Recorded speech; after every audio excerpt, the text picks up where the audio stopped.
Bismillahirrahmanirrahim. Assalamualaikum warahmatullahi ta'ala wabarakatuh. Alhamdulillahi rabbil alamin. Wa sallallahu ala sayyidina Muhammadin wa ala alihi wa sahbihi wasallam. Amma ba'du. Alhamdulillah kita berjumpa lagi. Masih di dalam channel yang suka menggibah. Cuman insya Allah ini gibahnya bukan gibah yang muharramah, insya Allah ya. Makanya untuk Anda yang berhati-hati lebih bagus jangan saksikan channel-channel seperti ini ya. Kalau mau berhati-hati, cuman insya Allah yang kita lakukan ini bukan perkara yang diharamkan kok. Karena ini menyangkut kepentingan umum. Nah, kepentingan umum yang saya maksud adalah sehat di dalam berpolitik, kemudian menjauhkan diri dari orang-orang yang culas, dan sebagai suatu upaya dan usaha mudah-mudahan ya ruang publik ini menjadi sehat sehingga bisa menjadi tekanan bagi pemerintah atau tekanan bagi orang-orang yang memiliki kuasa atau yang andil secara langsung di dalam pemerintahan. Nah, makanya karena itulah kenapa ruang publik itu orang-orang yang berkecimpung di dalamnya disebut press ya.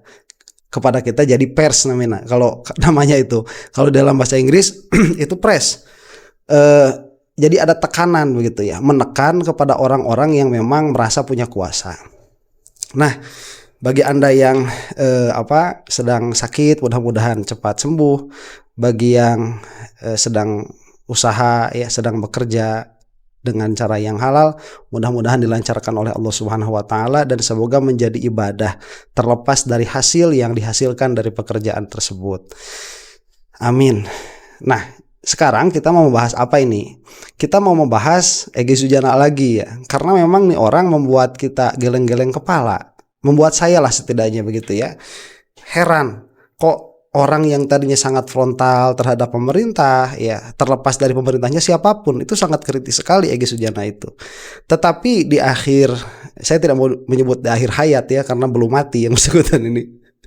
Di akhir umurnya begitu dekat, karena orang itu semakin sini semakin dekat kepada kematian, itu malah menunjukkan sikap yang sebaliknya. Sekarang itu malah menyerang orang-orang yang sedang berjuang. Yang mana kita katakan ya berkali-kali, kalau Pak Egy, kemudian Pak Damai itu merasa sudah tidak mampu dan sudah tidak sanggup untuk menekan pemerintah supaya berlaku yang adil. Saya katakan sekali lagi di sini, Jokowi masih pemerintah karena pengaruhnya di pemerintahan itu sangat kuat. Kalau sudah tidak mampu yang bersangkutan ini, lebih baik menepi saja dan tidak perlu mengganggu perjuangan orang-orang yang masih berjuang di lapangan. Jadi kalau misalkan pemain bola itu ya, kalau sudah disubstitusi itu, kalau sudah ditarik ke pinggir lapangan, jangan kayak si Vini Junior itu ya. Sebel saya sama si Vini itu. Buat yang nonton dan suka nonton Madrid kayaknya tahu ya. Jangan kayak si Vinicius itu. Kalau ditarik itu bikin semua pemain jadi tidak konsentrasi ya, marah-marah. Malah kemudian kemarin katanya yang menjadikan Xabi Alonso dipecat itu gara-garanya si Vini itu. Duh, ya kita doakanlah mudah-mudahan si Vini Junior cepat-cepat keluar dari Real Madrid. Sebagaimana Egy Sujana cepat-cepat keluar dari TPUA tuh. Jadi begitu ya. Ala kulli hal yang kita harapkan kan kalau misalkan Egy Sujana dan Damai Hari Lubis ini tidak mau berjuang lagi, ya sudah begitu, selamatkan diri saja dan tidak perlu neko-neko ya. Tapi sekarang yang kita lihat malah sebaliknya, yang mengherankan ya, dari video yang akan kita saksikan ini, kabarnya kan Egy Sujana itu di Malaysia, kabarnya kan demikian. Tapi kemudian katanya dia itu pulang ke Indonesia terkhusus hanya untuk melaporkan Pak Hozinudin, karena yang bersangkutan ini belum tertarget begitu Pak Hozinudin itu. Nah, sekarang sudah ditarget. Yang mana itu lucu keluar perilaku ini dari Egy Sujana. Kenapa? Karena yang bersangkutan ini dari awal dia itu meminta SP3 kepada Jokowi dengan argumen bahwa dia itu pengacara, tidak bisa dipidanakan, begitu itu argumennya. Dan dia minta supaya Jokowi itu menegakkan hukum itu, hak imunitasnya para lawyer ya, para pengacara. Tetapi di saat yang bersamaan Egy Sujana ini malah berusaha untuk memenjarakan Pak Hozinudin yang notabene beliau itu, Pak Hozinudin itu adalah pengacara juga. Nah, inilah yang membuat kita sedih begitu ya. Orang tatkala sudah kenal dengan Termul merasa begini, mereka itu tidak mau hukum itu tidak berlaku adil kepada mereka, tapi di saat yang bersamaan mereka itu mengusahakan supaya hukum itu berlaku tidak adil bagi lawan-lawan mereka. Inilah yang saya katakan kepentingan umum. Jangan sampai seperti inilah. Yang namanya politik itu wajar ya, saling memperebutkan kuasa, kemudian saling menunjukkan kuasa itu wajar. Tetapi jangan sampai menzolimi orang lain. Itu yang harus ditekankan. Jadi jangan sok-sokan karena kamu itu dekat dengan penguasa atau kamu itu penguasa itu sendiri, sampai kamu merasa bahwa hukum itu adalah alat kamu untuk mencederai keadilan orang-orang yang tidak berdaya begitu. Dan masyarakat yang tidak memiliki jabatan itu orang-orang tidak berdaya loh Pak. Ya, coba bayangkan sekarang bagaimana perasaannya kepolisian itu tatkala dipinta untuk menyelesaikan suatu masalah oleh Jokowi. Itu beda loh perasaannya dengan dipinta menyelesaikan masalah oleh kita, itu beda. Ya, jadi sebaiknya itu dihindari lah. Dan inilah yang kita usahakan sekali lagi. Ini kita akan saksikan sekarang ya bagaimana kacaunya sekarang. Bukan hanya pola pikir, tapi tindak tanduk Egy Sujana ini sudah kacau. Dengan dia itu katanya sakit, pergi ke Malaysia untuk berobat, perginya juga naik kursi roda. Tapi kemudian yang bersangkutan ini naik mobil VW ya, warna merah juga. Kemudian sok jago begitu ya, nantang-nantang sama orang yang ada di Indonesia. Gesturnya seperti itu meskipun tidak ada kata-katanya. Tapi kata-katanya ada sebelum dia berangkat. Sekarang balik lagi ke Indonesia sengaja, cuman untuk melaporkan Pak Hozinuddin. Ini maaf ya saya kata-kata begitu, membagongkan. Egy sudah hilang respect saya, maaf ya. Saya tidak memiliki kewajiban untuk bilang Pak Egy, Mas Egy, Kakek Egy, nggak punya. Saya nggak punya kewajiban seperti itu. Kalau saya respect sama orang, saya bilang sebelum nama sesuatu. Tapi kalau sudah hilang respect, maaf ya Egy, sudah hilang respectnya. Anda itu sudah tua tapi kelakuan, masya Allah ya. Lihat lagi lah. Kita saksikan dulu nih. Ini memang tidak ada audionya ya.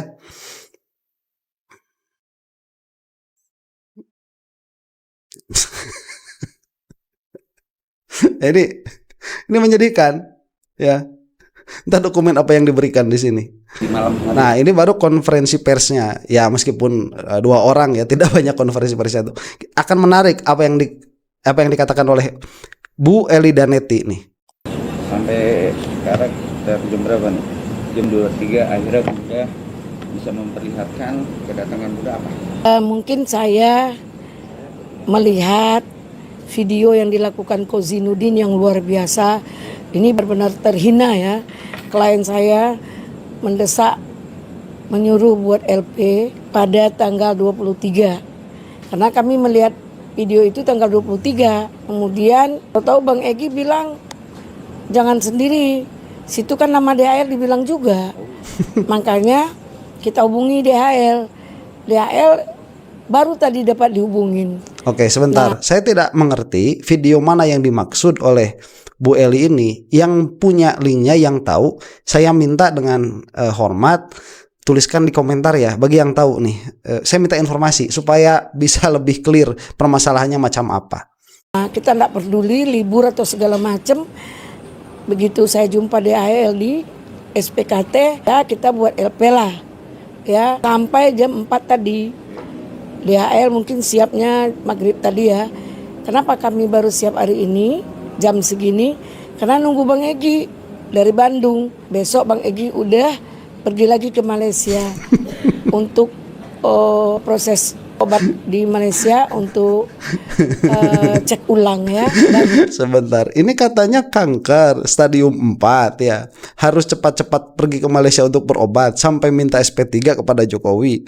Tapi tatkala ada permasalahan ya yang dianggap oleh Egy Sujana sebagai permasalahan, yang bersangkutan ini kok pergi pulang Malaysia Bandung itu seperti ke WC aja begitu. Kayak Garut Bandung aja Malaysia Bandung itu. Kok jadi begitu ya? Jadi tiba-tiba sehat. Aduh, betul berarti ya pengobatan di Malaysia itu cakep ya. Kanker stadium 4 loh. Langsung bugar bolak-balik Malaysia Bandung tuh. hal yang dilakukan tentu Bang Egy pulang dulu baru balik lagi besok sore. Jadi intinya Bunda Polda Metro resmi ya kan, dalam tanda kutip juga Bang Egy mentandatanganin tadi ya, dan mengasih surat kuasa ke Bunda sendiri ya. Iya, ini surat kuasa dari Bang Egy langsung yang buat LP. Ini Bang Egy yang buat LP. Lihat kan lagi kayak tadi. Ini LP Pak DHL dan LP ini menjadi langkah awal untuk mencari keadilan terhadap Bang Egy bersikap. Nah hari ini Sedih ya. Coba lihat begini ya. Egy Sujana itu baiknya ya, kalau mau menepi, sekali lagi saya katakan, lebih baik menepi sendiri. Kalau mau sama DHL lah begitu ya, menepi. Dan tatkala yang bersangkutan ini sudah menggembosi perjuangan yang ada, kita mau bilang apa sama orang kayak Egy Sujana ini? Kan bukan hanya kecewa kan, akhirnya keluar umpatan dari kita itu terhadap orang seperti ini.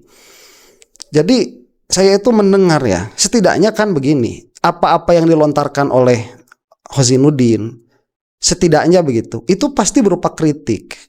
Dan kritikan terhadap Egy Sujana, ini seharusnya Egy Sujana itu mendengar saja kritikan itu dan abaikan saja, kalaupun memang itu terasa tidak enak.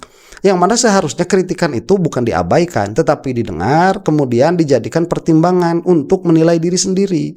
Jangan-jangan begitu ya, meskipun itu adalah haknya Egy Sujana untuk tidak meneruskan menuntut Jokowi, tapi jangan-jangan di situ ada nilai-nilai kemunafikan, kan seharusnya dilihat tuh. Nah, yang ada sekarang malah terbalik, bukannya kritikan terhadap Egy Sujana dan Damai Hari Lubis ini, bukannya mereka cerna baik-baik begitu ya, kemudian dijadikan bahan untuk muhasabah, tetapi orang yang mengkritiknya itu malah dipidanakan. Saya ingat ya, baru tadi malam saja saya itu di pengajian itu ngaji kitab Ihya Ulumuddin, kitabnya Imam Ghazali itu, yang menjelaskan tentang penyakit-penyakit lah ya, itu penyakit hati itu. Di mana dijelaskan di situ bahwa sebaiknya kita ini memiliki teman yang mana teman itu berani untuk mengingatkan kita atas aib-aib diri kita. Jadi teman yang baik itu ya yang berani untuk mengkritisi kita, bukan teman yang hanya memuji kita, yang hanya membela kita. Cuman kata Imam Ghazali, sulit sekarang memiliki teman seperti itu, karena kebanyakan teman itu mereka hanya menjilat kita apabila mereka punya kepentingan terhadap kita. Dan kalaupun mengkritik, kritiknya itu berlebihan. Jadi bukan kritik yang membangun, tapi malah kritik yang menjatuhkan. Jadi punya teman seperti itu sulit ya, yang dengan tulus mengingatkan kita. Nah, yang lebih aneh lagi bukan kesulitan untuk mendapatkan teman, tetapi yang lebih aneh lagi adalah sikap kita sebagai manusia tatkala dikritik.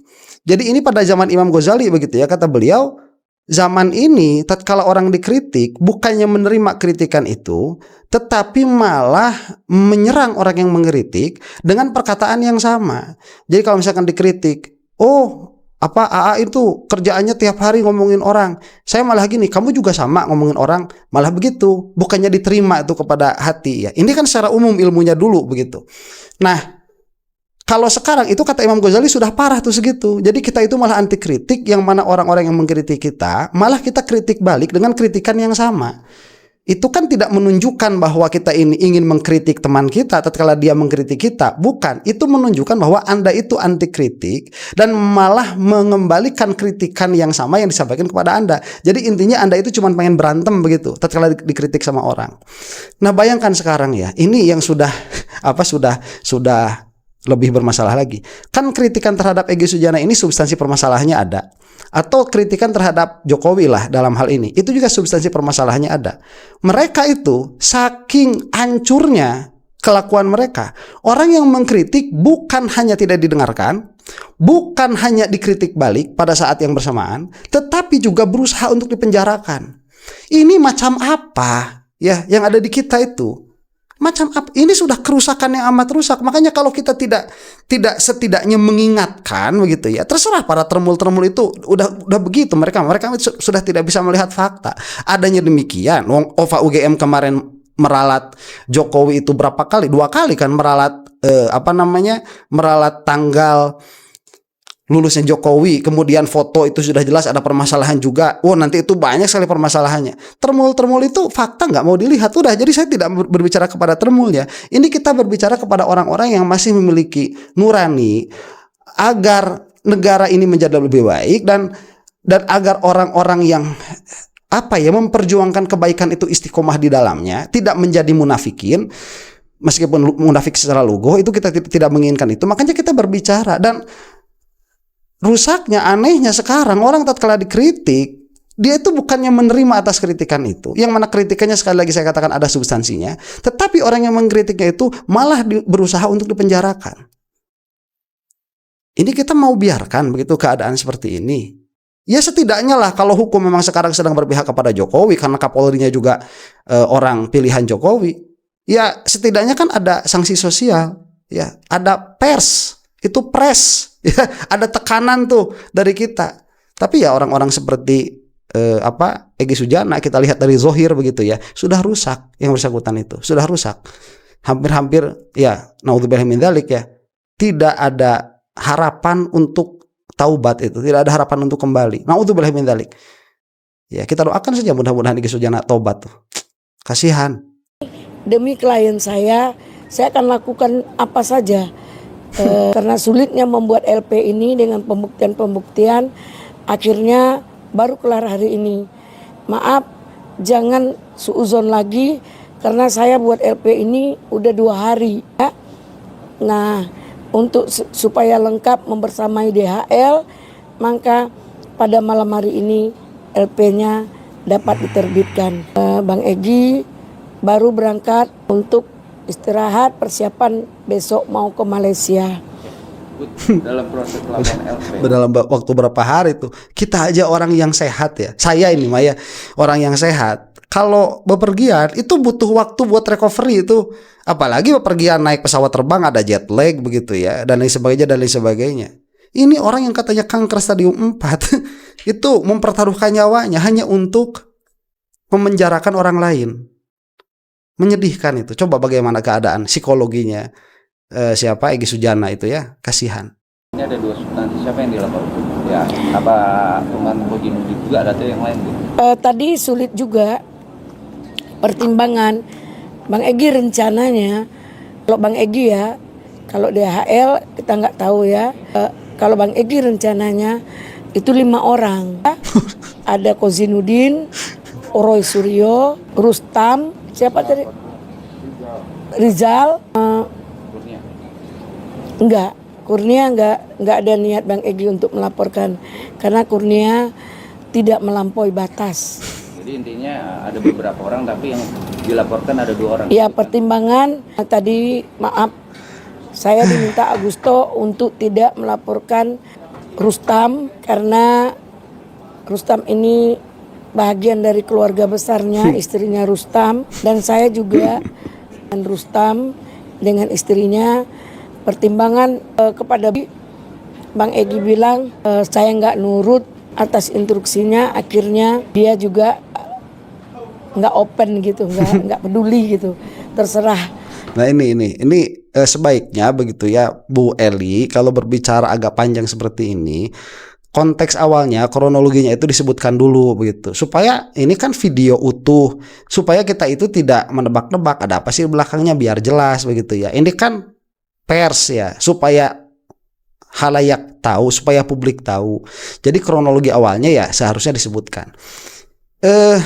Yang mana begini pada akhirnya ya, saya katakan, akhirnya kan pilih-pilih juga Egy Sujana itu siapa yang dilaporkan, dan dengan pelaporan itu ada harapan dari Egy Sujana supaya orang-orang yang dilaporkan ini dirampas kebebasannya, dirampas kemerdekaannya oleh negara selama beberapa tahun. Ini kan niat menzolimi sebetulnya. Jadi begini ya, saya ini tidak tahu 5 tahun 10 tahun yang akan datang saya bakal jadi apa, saya tidak tahu. Cuman 1 tahun kebelakangan ini kan hidup saya agak drastis berbedanya tuh, agak jauh berbedanya 1 tahun belakangan ini setelah membuka channel YouTube, kemudian channel YouTube-nya alhamdulillah ya sukses, dapat 100.000 views, dapat 100.000 subscribers dalam jangka waktu 1 tahun, itu sekarang 110.000 tuh, hampir dekat mau 110.000. Itu agak berbeda kehidupan saya. Jadi saya tidak terbayangkan tahun kemarin itu saya bakal seperti ini tahun sekarang gitu. Dengan segala kerendahan hati saya memuji kepada Allah Subhanahu wa taala. Saya nggak tahu 5 tahun 10 tahun ke depan akan bagaimana. Cuman mudah-mudahan video ini mengingatkan begitu ya. Sekeras apapun kritikan yang sampai kepada saya, baik itu secara tatap muka berdua begitu atau secara publik, saya rasa dalam keadaan sadar seperti ini, saya tidak akan sampai akan memenjarakan orang tersebut atau memiliki keinginan atau cita-cita agar orang yang mengkritik saya itu dicabut, dirampas kemerdekaannya. Coba bayangkan sama Anda, dicabut kemerdekaannya, dijauhkan dari istrinya yang punya istri, dijauhkan dari anaknya yang punya anak, dijauhkan dari mata pencahariannya bagi yang punya mata pencaharian. Hanya karena mengkritik Anda, dan Anda itu layak untuk dikritik di depan umum karena Anda adalah seorang public figure. Kok serusak itu begitu ya sekarang? Egy Sujana dan kawan-kawan ini kok serusak itu? Cobalah berpikir lagi begitu. Melaporkan orang itu bukan permasalahan kecil, bukan permasalahan sepele. Kok terlalu tipis telinga Anda itu mendapatkan kritikan itu ya? Ya ini kan supaya tidak mencederai nama baik. Anda itu yang merusak nama baik Anda sendiri. Pikirkan itu. Pusing saya nggak. Dan anehnya lagi ya, kepolisian seperti ini kok malah ditanggapi begitu. Ya memang karena hukumnya ada, itu masalahnya. Karena memang hukumnya ada, padahal bukan untuk perkara seperti ini. Beda loh masalahnya ya. Saya ini misalkan ya menjelek-jelekan, katakanlah demikian, public figure ya, yang public figurnya ini memiliki tanggung jawab dunia akhirat terhadap masyarakatnya, terhadap rakyatnya. Dengan saya itu mengkritik misalkan tetangga saya, itu lain. Tidak ada kepentingan bagi saya mengkritik tetangga saya misalkan yang tidak memiliki kepentingan umum begitu ya, karena saya tidak suka dengan yang bersangkutan karena satu dan lain hal misalkan, kemudian saya keluar di depan umum, itu baru bisa. Beda halnya dengan mengkritik pemerintah itu lain ya. Masa mau disamakan sih? Yang dilaporkan cuma 2 karena saya sulit untuk mengolah video-video tentang penghinaan tersebut. Tadi mau disekalian dengan Refli Harun. Nah, inilah yang menjadi cikal bakal LP ini tentang yang disampaikan KUHP lama, KUHP baru, tapi terjadi KUHP Solo. Ya, untuk membeli pejuang menjadi pengkhianat. Ini kan jahat.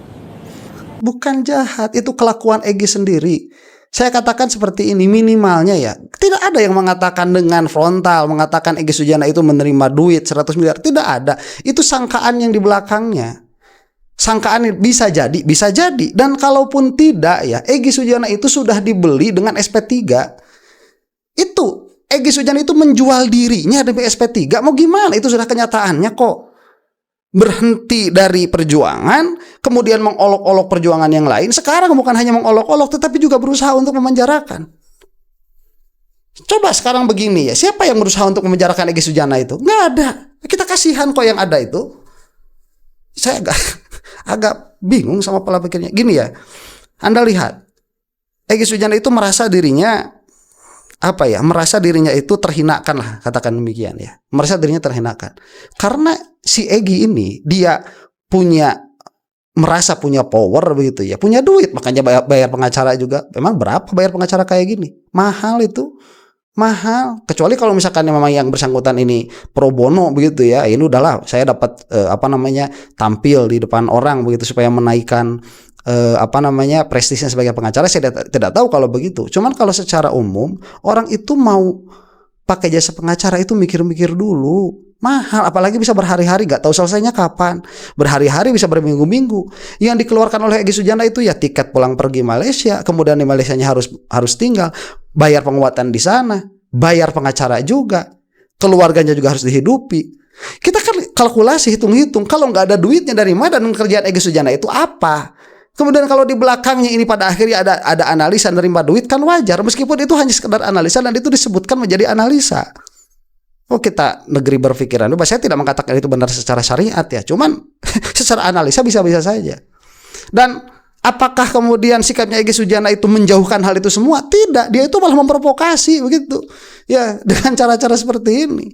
Tapi yang pasti ini faktanya, itu yang tadi abaikanlah begitu ya. Kalau Anda merasa itu menghancurkan nama Egy Sujana, enggak, kelakuan Egy Sujana sendiri yang menghancurkan dirinya sendiri.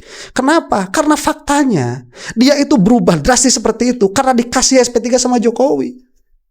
Kalau Egy Sujana ini tidak diberi SP3 sama Jokowi, apakah akan berubah seperti ini sikapnya? Enggak bakalan berubah seperti itu. Atau kalaupun iya, misalkan Egy Sujana itu dilecehkan kehormatannya di hadapan umum oleh siapapun begitu ya, dengan cara apapun, kalau dia nggak punya duit, bakal nggak lapor ke polisian pakai pengacara kayak gini? Kalau nggak punya duit, nggak bakalan. Dalam pengertian yang bersangkutan ini sedang merasa besar. Itu kita lihat dari zohir ya. Saya tidak melihat itu tanpa dalalah, tidak. Ini dalalahnya. Kita melihat dari zohir, sedang merasa besar yang bersangkutan ini, sedang merasa menang, sedang merasa punya kuasa, sehingga berusaha untuk mencabut kemerdekaan orang-orang yang punya keluarga dan sebagainya. Kalau itu kelakuannya termul, dari awal kita sudah wajar begitu. Kalau kelakuannya Jokowi lah, itu kan kelakuannya Jokowi kayak gitu, orang-orang yang mengkritik yang bersangkutan dan valid kritiknya itu malah mau dipenjarakan, itu kan sikapnya Jokowi. Kok sekarang Egy Sujana jadi ikut-ikutan seperti itu? Aduh, ini penghinaan yang cukup dalam, menimbulkan rasa emosi. Rasanya gimana ya? Seolah-olah tidak menghargai perbuatan yang kita lakukan. Emang kau siapa, Kozinuddin? Kok kau berani nantang seperti itu? Berbahasalah yang sopan. Saya minta ya, Pradi, kalau dia memang sebagai advokat Pradi, saya minta Pradi untuk panggil tentang etik. Ini udah melanggar etik. Tahu batas dan tahu diri. Nah, jadi kalau kamu tidak tahu diri, tidak tahu batas, berarti kamu abuse of power, kelebihan, melampaui batas, kamu abuse. Seolah kamu udah menjadi orang hebat. Kayaknya pemain sepak bola kamu stakeholdernya kamu back kanan, kamu juga kiper. Jadi seperti kejadian di depan Polda itu. Sebentar ya, ini tamsilnya kan tamsil pemain sepak bola juga pada akhirnya yang ikut begitu. Cuman begini Bu Eli, Anda tahu tidak, abuse of power itu dia baru bisa dilakukan oleh orang yang memiliki power. Pengacara itu nggak punya power Bu Eli. Apa powernya?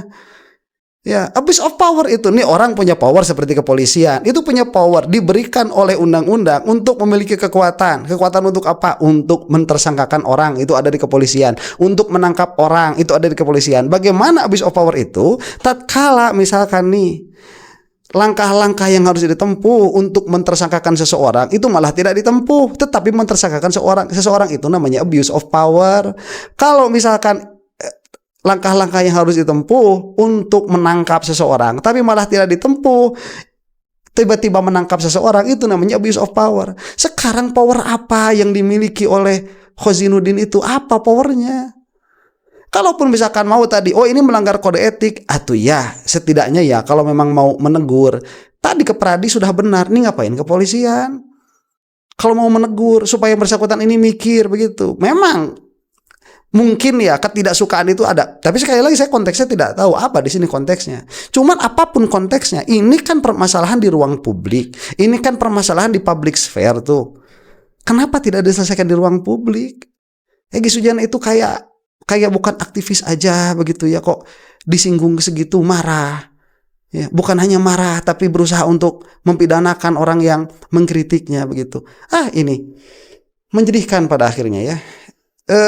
Jadi ala kulli hal, inilah yang kita takutkan dan kita bukan takutkan ya, inilah yang kita sesalkan dari Egy Sujana dan dari para termul. Mereka itu tidak dewasa karena mereka itu dekat dengan penguasa, diberikan rasa dekat dengan kekuasaan. Pada akhirnya ya mereka itu menzolimi orang pada akhirnya. Padahal kalau kita mau sehat secara berdemokrasi, jauhilah somasi-somasi seperti ini ya, laporan-laporan seperti ini. Tidak elok, tidak bagus. Ya, kayak anak kecil kalian itu, malu-maluin. Demikianlah sudah ya. Mudah-mudahan kita semua ada dalam maghfirah Allah Subhanahu wa taala. Wallahu taala a'lam bishawab. Assalamualaikum warahmatullahi taala wabarakatuh.